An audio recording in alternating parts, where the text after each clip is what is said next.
Hi, everyone. Welcome back to another Planetarium live stream here on our special virtual Dark Sky Caravan week. With me tonight are probably a couple of familiar faces, and I will let everyone introduce themselves. I am Jessica. I am the director of the Planetarium, and we'll go Eli. I'm Eli. I'm a physics undergraduate student at UMD. And then our guest, not so much guest since he is a faculty of the Planetarium, but our speaker for tonight is our Director of Indigenous Programming, Jim Rock, who some of you hopefully know, and if not, you will get the pleasure of hearing him talk tonight. I love it. So I will turn it over to Jim. If you have any questions throughout, leave them down in the comments. Eli and I will be watching those, and we'll let Jim know when any questions pop up. But with that, I'm going to turn it over to Jim. Mitaki api. Chante washte na pechi yusapido. Wamdi hayete e maki apido. Dakota hemacha. Ocheti shakoing oyate hemataha. Hello, my relatives. I greet you this evening in my father's Dakota language. I said that we are from the 7 Starfire peoples, the Dakota, Nakota, Lakota people. Particularly Sisseton, Sisitoan. And those refer to 7 stars as how we're organized.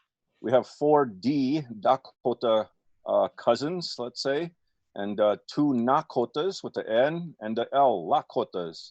But all we were one. We were all one at the Twin Cities long ago, thousands and thousands of years ago, where the Minnesota Wakpa is river, and the Hahawakpa or Wakpahanska, Wakpatanka, the long or big river, the river of the waterfalls. Our Ojibwe relatives call that the Mississippi. And so where those 2 rivers join in what is now Minneapolis, St. Paul, the Twin Cities, that's where I'm at right now, actually. These northern lights look pretty cool, but I wish. That's to remind me maybe what my fellow planetarians up there on the North Shore, although is it cloudy tonight? Yeah. Yeah, okay, well, we still, this week we bring out the telescopes and we're always hoping for clear skies. Wish that for you always.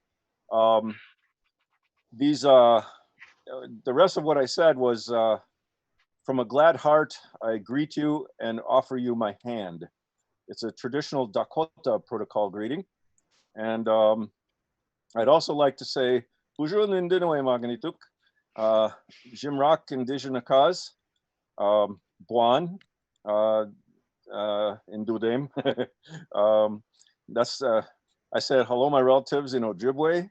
I said, I'm actually Dakota clan, which is not a clan in Ojibwe, but my wife is Odawa in Ojibwe, and so our kids are and grandkids are, you know, kind of all the above there. And so I don't know if my granddaughter's listening tonight, but it's probably better if she doesn't hear this. But I like to, when she was young, remind people that, you know, she grew up every day with elders from about 18 months to 5 years, only speaking Ojibwe with her. Actually, there was Padwadami, a grandmother as well. So, and Odawa is like Ojibwe, it's an Algonquin language. But so anyway, she'd come back home and I'd talk Dakota to her. She'd put her hands on her ears and say, Gaween. Like, no, that's not Ojibwe. What are you doing? And so we also have students though who come from Lowell Elementary up there in Duluth, and they come with Ojibwe elder, and they're doing in-class immersion language. But like my granddaughter, then when she was that young, she learned the Ojibwe stars, but she's got 2 eyes, right? So I like to say, well, with this eye, what do you call those 4 stars? And with this other eye, what do you call those 4 stars? And so I'm going to ask you later tonight here. We'll see what you remember of Ojibwe and Dakota stars. And the snow is not on the ground yet, so I'm just going to kind of show you where they are. And in the winter time, we can do more of the stories they're involving. But I'll also put a few other things in there. And because this is such an amazing, special time, I know as astronomers, we always feel like that. And as Indigenous people, every day is a good day to be alive. It's a challenge. Life is not easy. It's pretty difficult right now, in fact. So I'm thinking about a lot of our relatives, not just those of us with two legs. When I greeted you, hello, my relatives, I'm also talking to those green rooted ones under the northern lights there, see? To the wingeds, to the eagles and so forth, the swimming ones, the fish and all those in the water, the crawling, you know, the vertebrates and invertebrates. When we say hello, my relatives, we mean we are all related. And that's how both Ojibwe and Dakota people, how we greet each other. Hello, my relatives. In Ojibwe, we could say bonjour. If you want to try that, bonjour. And if you want to try anin, anin. Anin's more like, how are you? You know, that's how are you? But in Dakota, we'd say how. If you're a male, you can say how. If you want to say hello, friend, how koda, how koda. If you're women, you say han, han. It's more of like an N in the back of the throat there. Han, han koda. So just a few little things like that I could let you know in on. We are the Buffalo people, and we lived in teepees. Not all of us were the teepee dwelling Buffalo people, but because that buffalo is so important to us, we had a buffalo in the stars, and everything we needed came from that buffalo. Our whole universe was explained that way. And so you can't see at the foot of this elder right now, but he's got a buffalo skull there, and he's looking skyward, right? So even if it's daytime, we can think about the buffalo in the sky. And that's those three stars. The three stars in Orion's belt are the backbone stars of the buffalo. And there's the buffalo hide. And so that's just kind of a quick intro. I'll just put up the map of our Dakota stars here briefly. If we were in the planetarium, and we're not going in there right now, and you know, we're hoping, we all miss it so much, but because this time of year it's wonderful to be outside, but there's also those little biting ones, the little mosquitoes. We don't have those in the planetarium, and in the cold winter time, we don't get frostbite in the planetarium, but we like the live as well as the digital. So you can see there's a turtle up here. You see a salamander, and maybe I should be using my finger like the weather guy here, or weather woman. And a salamander, there's a thunderbird, there's the tobacco constellation. There's the tobacco by the elk over here, and there's a red circle, and in that red circle is a buffalo.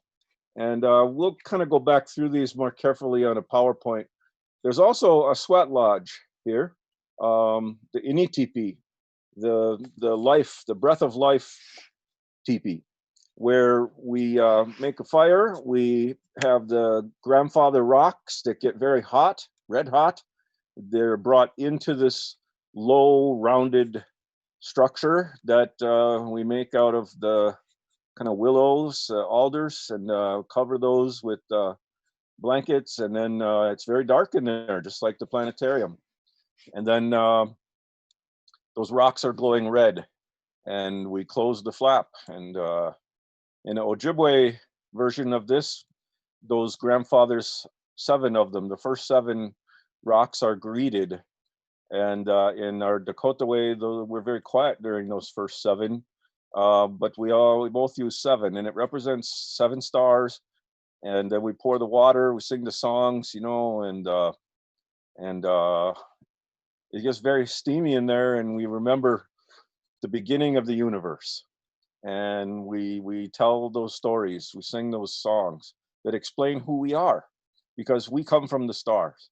We believe that directly, and we say that we come from the stars, and to the stars we return. Also, that we come from the earth, and to the earth we return. So our whole philosophy is between a sky like a father and an earth like a mother. We just want to be good relatives with all that moves. Um, so that's kind of the beginning. The Ojibwe stars, I'll show you that also here. The Ojibwes have a sweat lodge as well. Maybe you can see it over my shoulder here. Only what's really cool is they have a guy running to get in that sweat lodge. So I kind of think of the sweat lodge like a planetarium, because we just can't, help ourselves. We want to be in there a lot. And it's always been that way for us, because that rounded dome is, it's like the night sky for us. And it helps us to remember when we were in our mothers. And so now you see also over my shoulder here, a loon. And there's also, this is not a skunk, that's a fisher. And this one with the curly tail here, we'll talk about that tonight. There's also, I'll turn my head the other way. Nope, everything left is right and right is left. So there's the moose. And then there's the ajijak, the crane. By the way, how do you say moose in Ojibwe? That's right, moose. And then there's also the winter maker, kind of right in the way of winter maker. There we go, which you might know as Orion. Okay, so let's dig in a little more directly. And for that, I'll have to share my PowerPoint with you. And okay, I hope that's coming through. Yep. All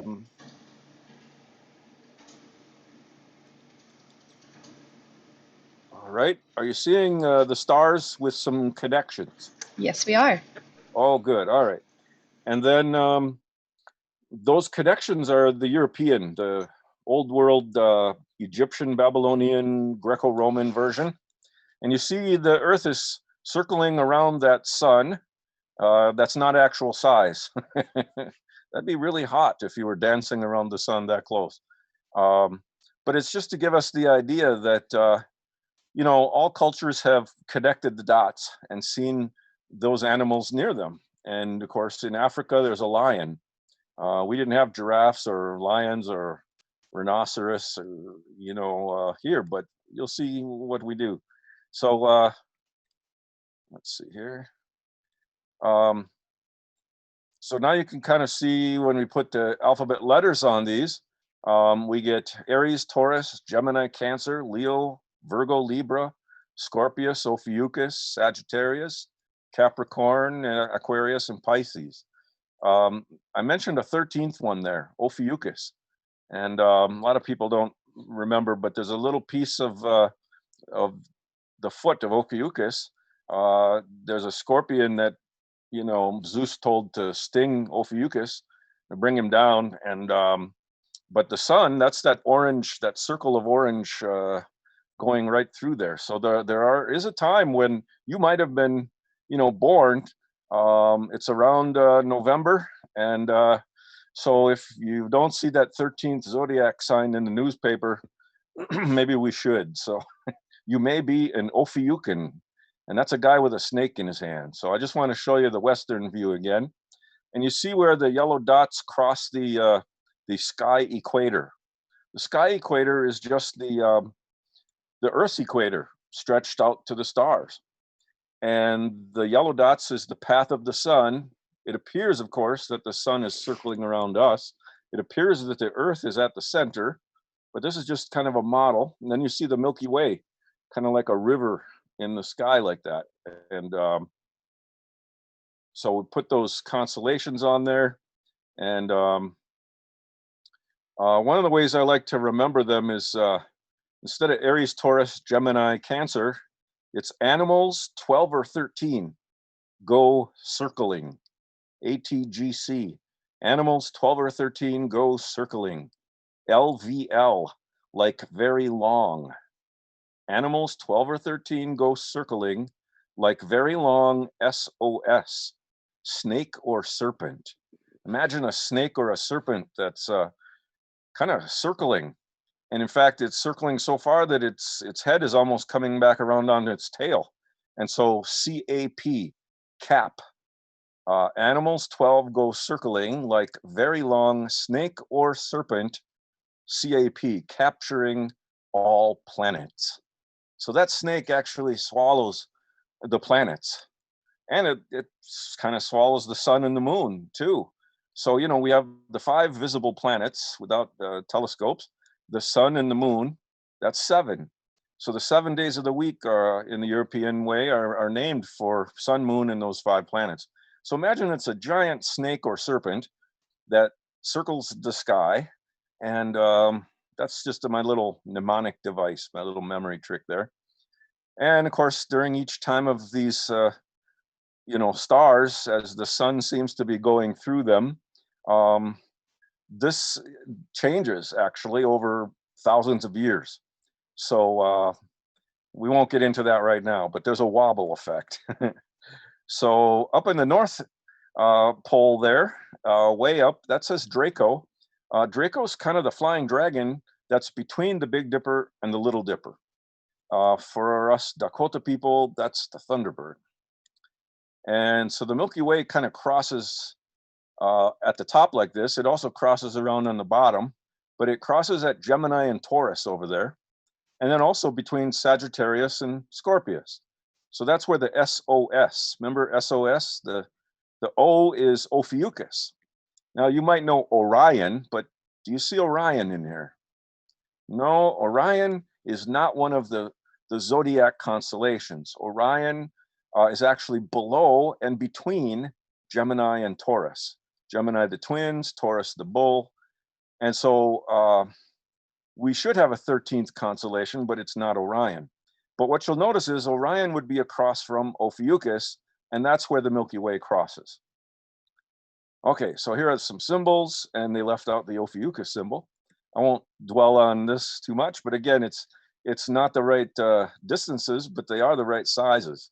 There are 4 inner planets, 4 rocky, smaller inner planets, 4 outer gas ball giants. And for example, Jupiter is about 5 times further away from the sun than the Earth is. Saturn about, 9.5. So. And here's some more symbols for those Western zodiac forms. And, you know, there's animals there. There's a goat and a lion, the crabs, the bull, the ram. So in the old European system, there were parts of the sky that connected to parts of the human body. And Pisces were at the feet, Aries was at the head. So that's why we memorize them in that ATGC order. And then there's Ophiuchus, kind of hanging around between Scorpius and Sag there. So I won't read these to you, but there he is, the big guy with the snake. We have a snake in the Dakota constellation as well. And at the bottom of this slide, which is actually a book, Dakota Lakota Star book that I was able to put together with 2 friends, Annette Lee and Charlene O'Rourke. Charlene is Lakota, and she has women's star knowledge as well. And that's a star person also who is also an artist. And so there's that kind of red circle with the buffalo in there and also the Bear's Lodge. And beneath that is a snake. So maybe that view is a little cleaner for you. You see a turtle. Beneath the 4 stars in the turtle is the elk. Let me now remind you of what my granddaughter said when I asked her, what do you call those 4 stars up there? And she'd say, moose, because in the Ojibwe system, those 4 stars are a moose. I said, cover your Ojibwe eye. What do you see with your Dakota eye? And she'd see turtle. And she'd say, Mikinak, Mikinak. Now that's Ojibwe for turtle. And in Dakota, we say Kea. Kea, Mikinak and Kea. But she was not learning Dakota at that point. So remember, she thought it was moose, but it's also Mikinak. So I said, now leave both of your eyes open. And she'd say, oh, it's Mickey Moose. And Mickey Moose would be, Mickey from the Mickinock, the turtle, and Moose from Moose. So it sounds like Mickey Mouse, Mikey Moose, whatever. I hope that helps you remember. Is it a turtle or a moose? And the answer is yes, if you're an Ojibwe, Odawa, Dakota granddaughter. So there's the elk, and that V-shaped one under the turtle, the elk, has those two antlers, and that's the two fish of Pisces. And so I should say really that turtle or moose is a flying horse. So the flying horse Pegasus is kind of tucked in into the V of the two fish. So again, maybe it's a flying horse or a flying moose with a saddle that is shaped like a turtle shell. Picture a turtle on the back of a flying horse or flying moose. And then you've got the Euro system with two of the Turtle Island peoples. That's right, we are Turtle Islanders. We native people here consider North America a giant turtle shell. We have all kinds of reasons for that, many stories. But so as the sun is, circling, but also actually the stars are circling. Why? Because we're on the Earth, and the Earth is circling. The Earth is dancing. And so in 24 hours, these stars will make a circle, and that one at the center there, that's the North Star, right? Now, it's not really that big and yellow, but it is at the center. So artistically, we kind of made it that way. And you'll see the Thunderbird is near that North Star, between Big and Little Dipper. You see a Big Dipper there. We do have that one, like the West does. Anyway, as they'll circle around. And then here's the Ojibwe stars. We'll just do a quick run through on those again. So there's the 4 stars of the moose. And this time we don't have the elk or the turtle, but remember that is still a flying horse. So the moose is oriented opposite of the, and actually their heads are pointing the same way, but there's still an opposite alignment there. So once you find the moose, kind of head on back down there to the bottom of that circle, you'll see a guy with big arms with 3 stars in the belt. Now that's not Orion, that's the Ojibwe winter maker. So what time of year do you think you see this guy? Well, if he helps make the cold winter and the snow come down, and that's when he's visible. So again, when the snow's on the ground, we're going to see that one, in the south, 7 to 9 p.m. or maybe all night during those cold times. And then to the left of that long arm of Wintermaker, you see a curly tail. We say Mishibiju. Mishibiju is the big cat. That's like the puma, the cougar, mountain lion. The brightest star of that mountain lion is actually, below the tail there. But what you'll notice is that the curly tail is actually the head of Leo the lion. And Leo the lion are the stars we see now. Well, actually, maybe not so well right now because the sun is moving through there. So obviously when the sun is in that area of the sky, you can't see all those lion stars, even that bright one. We say Leo the lion is kind of like a backwards question mark. And the brightest star is the dot at the bottom of the question mark. So it's interesting that the African big lion and the Turtle Islander mountain lion, they're both big cats. And then there's a guy up there with a bow and arrow, and that's actually overlaid in Scorpius. I can rotate this a bit here so you can see. That's the one. Again, we don't talk too much about these except in the winter time, but I'll just tell you it's Nana Boujou. So when I said, how do you say hello? Boujou. That's kind of short for, hi, are you Nana Boujou? Because Nana Boujou could take many forms. Sometimes as a trickster. It might even be a rabbit or other form, but so, you want to be respectful and kind of careful when you meet somebody there.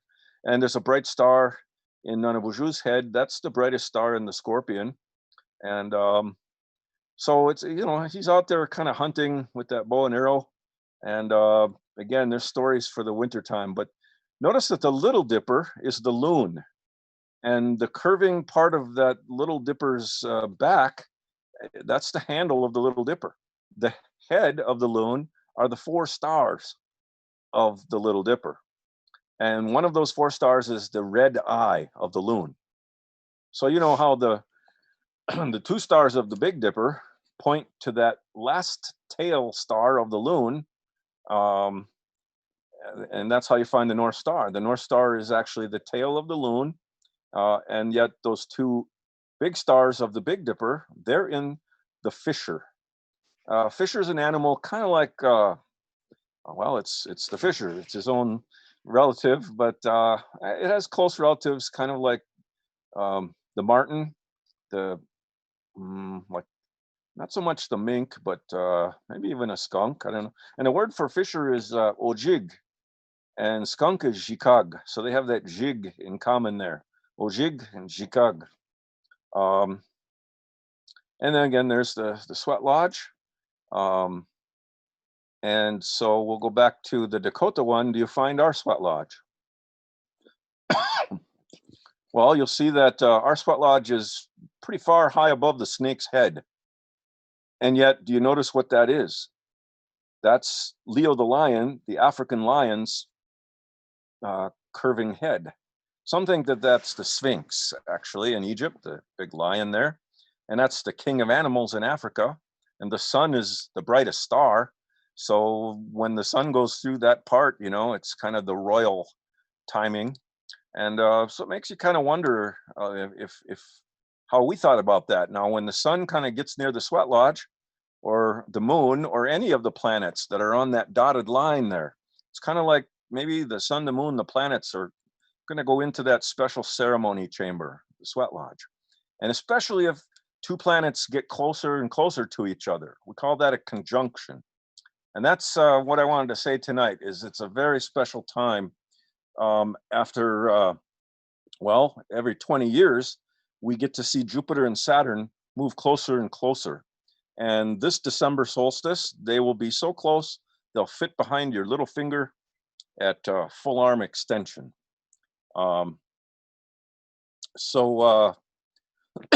Excuse me. So I've often wondered, how our ancestors, the elders, aunties, and uncles thought about seeing these events in the sky, or a comet that goes by certain animals, or meteor showers, some of those happen every year from certain parts of the sky. So the one that doesn't look so much like a buffalo, but it's in that red circle there, the head of the buffalo is the Pleiades, and the brightest star in the sky, that's the tail of the buffalo, above the middle of the snake. So from the head on one side of the red circle to the tail on the other side of the circle are the 3 stars, which would be the Ojibwe Wintermaker's belt, but that's our Dakota buffalo backbone. Now, there are obviously more stars than 3, more backbones than just 3. But all right, so let's take a look at this diagram here.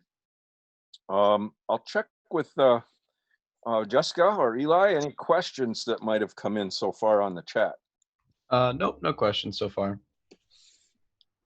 All right. So these are the words in Dakota, and you'll see where it says Kea, and that's turtle. So when the sun is moving through the turtle, which is kind of right by those 2 fish also, which is Hehaka, the elk. So that's February. So what's interesting here is when it moves through elk, that's March, or spring equinox, right? That's when the days are equal day, equal night. The sun rises in the east, sets in the west, 12 hours of day, 12 hours of night. The Hehaka, the elk. And then after that, it's April, and it's in the Chanshasha. Now, Chanshasha, Sha is red, Shasha is like really red, and Chang is wood or tree or plant, a bush. So it's this very red bush that you might call the red osier dogwood. It's our type of tobacco. The outer red has an inner bark that is used in the pipe when we communicate with the universe like that. So when we're supposed to get that chanshasha is up until about the spring equinox. So in February to early March, but by the time it moves into this area and this area, we should already have that tobacco ready. So there's things we do at certain times of year. And then it moves into the tatanka. Now that's the buffalo. It has other names like Tayamani. Napeshni is one of those asterisms within the constellation. It looks like a hand. By June, it moves into Bear's Lodge, Mato Tipi. And that's actually a place that's out in Wyoming, west of the Black Hills, before we ever called it Wyoming. And then finally, July to August, it's out there among the stones that get really hot in the sweat lodge, the fire stones. And so that's why this time that the lion or cat, or for us, the sweat lodge is very important this time of year, even though it's daytime when the sun is going over the sky and it's in the south at the highest point at about 114, 115 today. That's when the sweat lodge was, or the lion or the curly tail were moving overhead. So of course now near sunset here, pushing 8 o'clock, it's starting to set early, right? We're only 13 and a half hours now of daylight. So that's when the sun and the sweat lodge are going down in the west. Okay, so kind of quickly move through these in English. Turtle, elk, tobacco. There's that red osier dogwood. Buffalo with the hand, Bear's Lodge, and the Firestones. Now this is just February to August, 2nd month to the 8th month. That's 6 months. So this is half of the circle, kind of stretched out like a line, or like a snake that not in a circle right now. And then if the turtle is the moose and Orion or buffalo is the winter maker, then the Dakota Sweat Lodge is the curly tail's curl tail of the cat. Yeah. Leo the lion. All right. So with one eye, you're seeing Ojibwe above the line and Dakota below the line. And again, in our languages, with then European version, flying horse, 2 fish, triangulum, it's a little triangle, and Aries, the ram, the bull, Taurus, twins, Gemini, and the crab and Leo, Cancer and Lion. Okay, now, because I like baseball, and did you know last night the Twins, well, 2 nights ago, they played their 30th game already of only a 60 short game season. So the Twin season is half over, but there's a home plate that's right there in March at the spring equinox. So I like to think of the spring equinox as, baseball's going to start up again, and it's kind of home. It's because for Dakotas, the spring equinox is New Year's. So every time the Earth goes around the sun, and it looks like the sun goes around the Earth, that's a home run. That's another candle on your cake, another birthday. So I've had over 60 of these home runs. Yeah, don't I wish? I didn't hit 60 home runs in my young life there, but you notice where also the circle is, that's the circle where the buffalo is within. And so the buffalo actually covers part of Taurus and Orion and the dog, Canis Major, the big dog. That's Sirius, the brightest star in the sky, is the buffalo tail. So for our Dakota constellation of a buffalo, it would take 3 of the European constellations. And that's where the Milky Way crosses there too, in that half of the sky. So we also see that the Milky Way is like a cottonwood tree. And in the twig of those cottonwood trees are a 5-pointed star. It just grows there naturally. So we refer to that tree like the Milky Way tree. Wichachpi is our word for star. So it's a star-filled tree that likes its roots wet. They grow near rivers. and like say the Mississippi again or the Minnesota. And so it's kind of a bridge, that tree, between the river below of water and the river above of stars. We say the river of ancestors above. And I have a short video, if we have time here, that'll say this all better than I can, flipping slides. But basically, the Milky Way is a river and it's also a tree. And it's sort of a bridge between the sky above, earth below, and it reminds us that we're all branches on that tree of life. We're all connected. So yeah, so let's see here. When you look up and you don't see the connection, but then you overlay it, okay, from no connections to Dakota connection, or let's switch to Ojibwe. So you see how those 4 stars become a turtle or a moose. And the 3 stars of Orion's belt become the buffalo's backbone and the Wintermaker's belt. So now here's an interesting thing to notice on the Ojibwe skies, where Nanabuju, the scorpion up there, or the rabbit, draws a line over toward the big cat, or straight across the sky to Wintermaker, or in the other direction toward the moose. Okay. Well, these symbols, not Nanabuju, but the moose, the Wintermaker, and the curly tail, are painted in red on a rock near a lake up by Ely, Minnesota, up there. We used to tell people where it is, but it's had some damage. And so you see those canoes also. It's referring again to to the water, the rivers, and perhaps the Milky Way. And so would we ever see these 3 stars so close together, the moose, the Wintermaker, and the curly tail? And the answer is no. That would take 9 months for the sun to go through those. Well, 9 months is the time for a baby, a human baby within the mom. And so who would see those 3 stars from his or her perspective? Well, that'd be Nanabuju.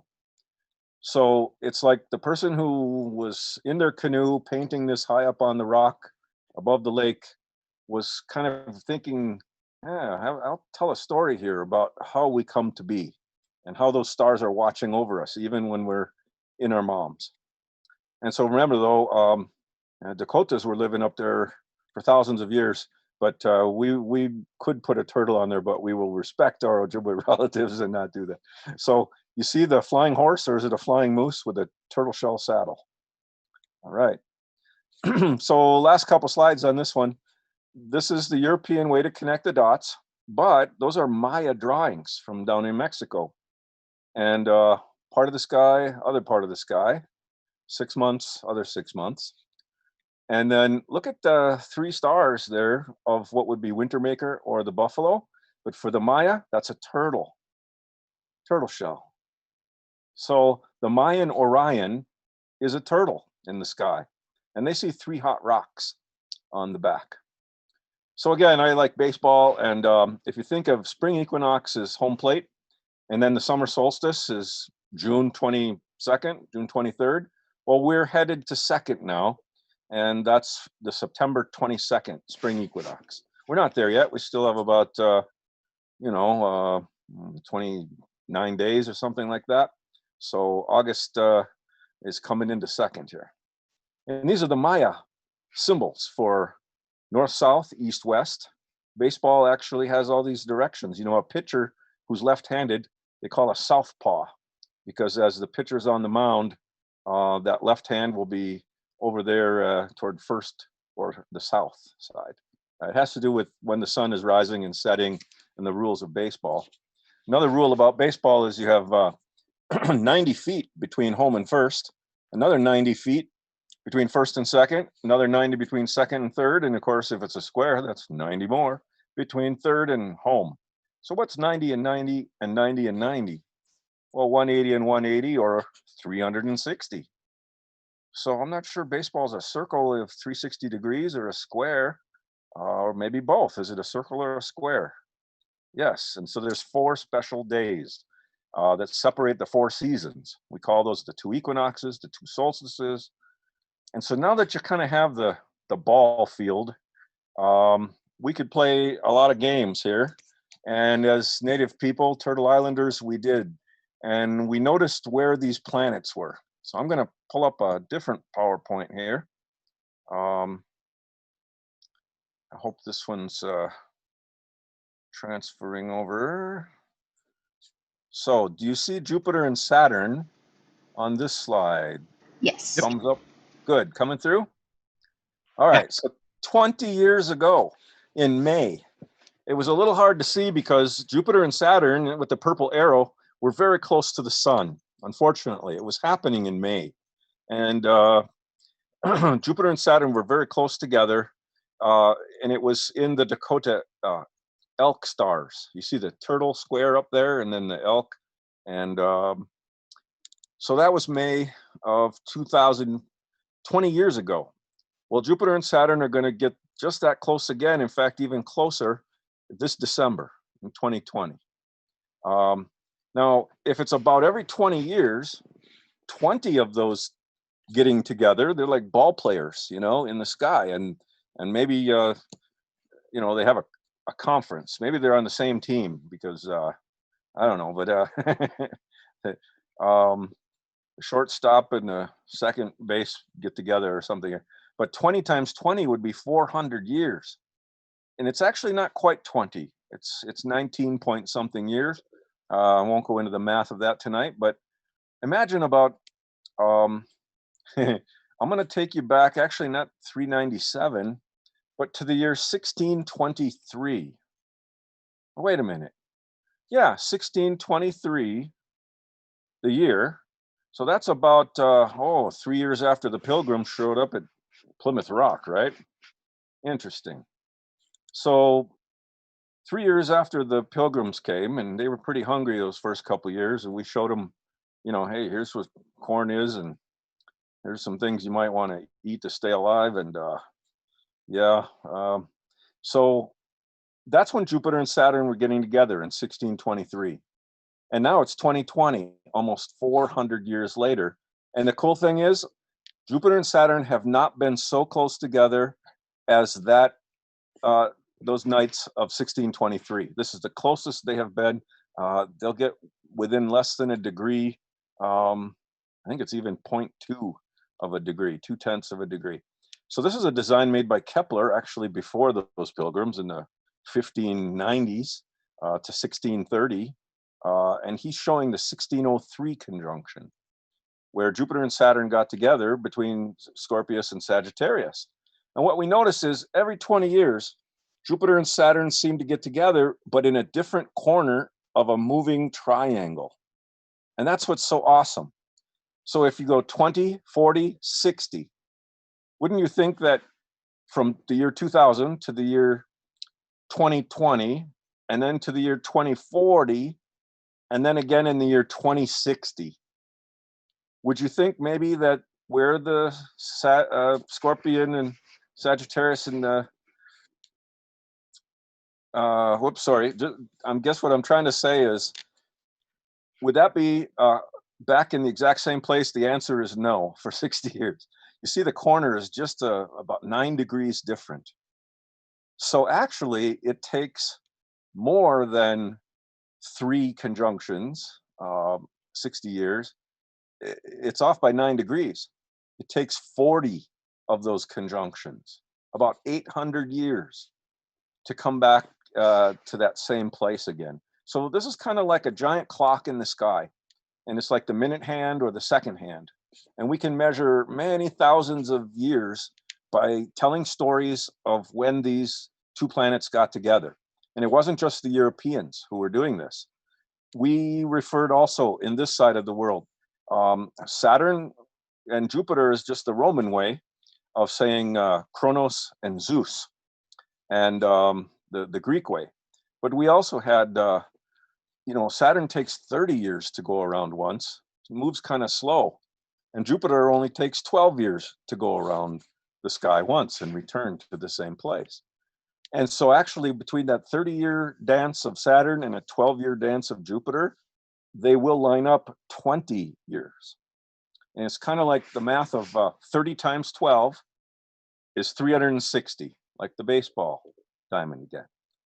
And then 30 minus 12, well, that's 18. So if you take 30 times 12, 360, and divide by 30 minus 12, 18. What's 360 years divided by 18 years? Well, that's 20 times. And that's, or 20 years. That's why every 20 years, Jupiter, Saturn get together like that. And I rounded off the numbers for you. But Kepler was looking at this, and many people around the world, and down in South America, we know, and the Maya. I won't go into proving how we know this, but I wasn't so sure that we here in the North were doing that until quite recently.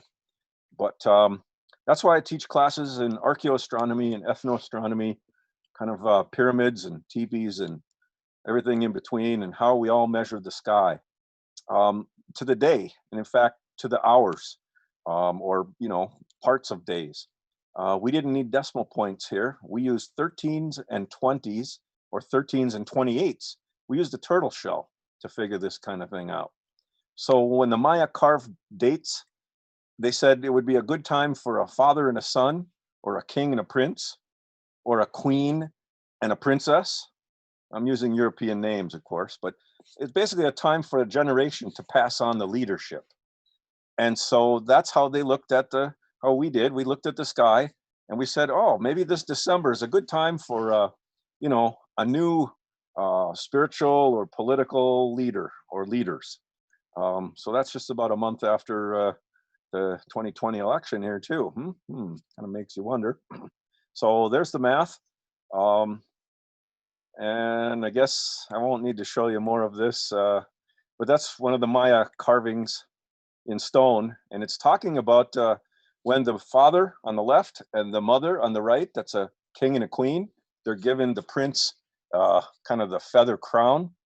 And as we learn how to read that, you can check the calendar and see what day he became the new king. So there are the dates of Jupiter and Saturn, when they get together. It was in Taurus, though, 20 years ago, and it's going to be in Aquarius, the one that pours the water, this year. So I'm going to pause there and leave this slide up there because I want to ask you, how many of you were alive for the 2000 conjunction of Jupiter and Saturn? So if you're a university student, that's probably quite a few of you. At least the incoming freshmen, you might have been still in diapers or something. Well, I made it to the one in 1961. I was between the 41 and the 61. So this could potentially be my, let's see, 1, 2, 3, and my fourth. Boy, that makes me sound old here. My fourth conjunction. Not that I remember seeing it at 4 years old in 1961. So any chat questions or any coming in on the, you know, can you predict time in the future now with the next one of 2040 or 2060? What will the world be like? No, we don't have anything in chat. All right. Well, Eli or Jessica, any reactions or predictions? And we're not doing astrology now, but astronomy, but these are patterns. And once we notice patterns, they tend to repeat the way they were. So, you know, but we're seeing the Earth changing a lot, right? When we see the carbon dioxide and the ice melting, and the Turtle Island, North America, was covered in glaciers. And that's what caused those big ice cubes to melt and make the Lake Superior and the other lakes.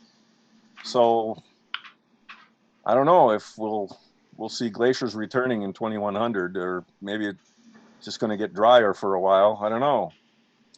With the big hurricanes coming in, it's 2 hurricanes hitting the Gulf Coast at the same time. I don't think that's happened in recorded history, well, as Europeans have been recording it here on Turtle Island anyway. All I can say for certain is that it looks like at the next conjunction, a lot of people would be dressed up in Halloween costumes. I noticed Yeah. that too. Yeah. Halloween conjunction. Maybe one will be Jupiter and one will be Saturn. I like to have Homer and Bart Simpson. And I don't know if they'll be known in 40 or 20 more years after that, but Oh, that the show is never going to die. It's going to be on all the time. they're immortal constellation characters now, or at least planet. Yeah. I think it's cool that we have these round numbers, 2000, 2020, 40, 60, Yeah. 80. Mhm. You'll notice in 1980, there was one, but also it was kind of what we call a triple conjunction, 80, 81, March of 81 and July of 81.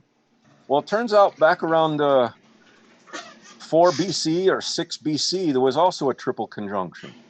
And something that was, that's the Star of Bethlehem that was talked about when the Persian people got on their camels and went about 500 miles to the east. Kind of fascinating.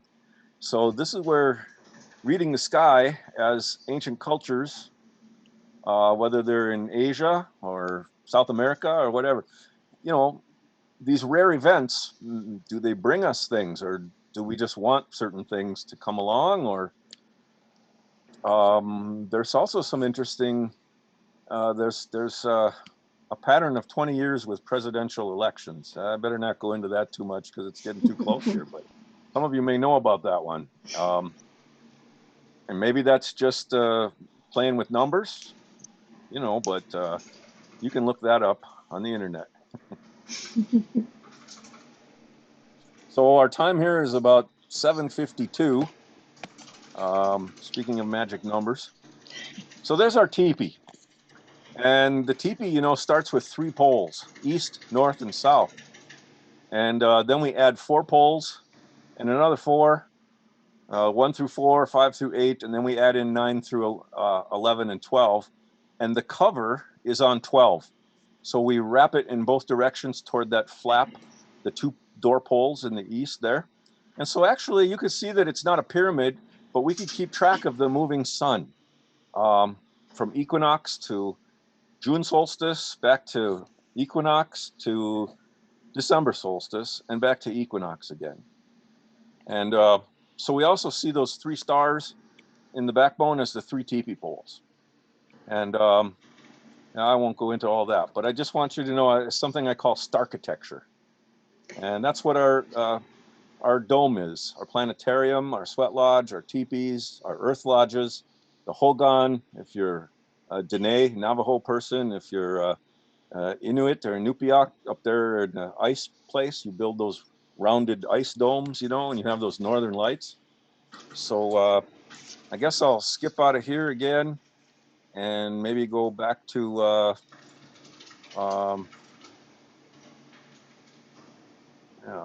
let's see here if I can switch up my background and go back to the northern lights. So I hope some of that stuck with you. We went through a lot of topics in a short while. South America, here, I'll just show you.